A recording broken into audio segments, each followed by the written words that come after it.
New at 4, a loving husband turns his pain into purpose. We have been following the story of Sarah Langenkamp for more than a year now. The U.S. diplomat and mother of 2 boys was killed while riding her bike in a bike lane in Bethesda back in August of 2022. Well, since her passing, her husband has been fighting to toughen Maryland bike lane laws. Today in Annapolis, his efforts to honor his late wife's legacy paid off.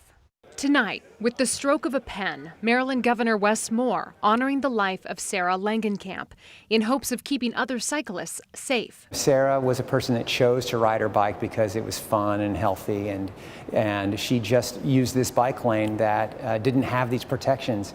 Langenkamp was a U.S. diplomat who just months after escaping the war in Ukraine with her husband died on the streets of Bethesda.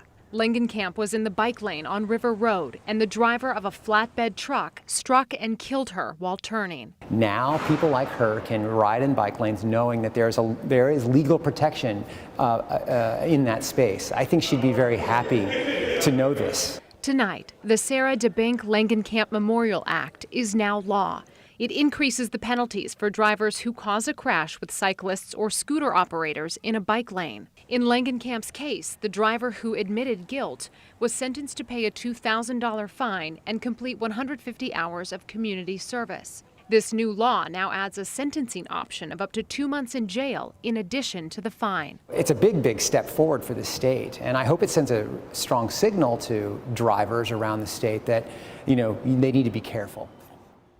Sarah's husband, Dan, has been pushing for safety and infrastructure improvement for months.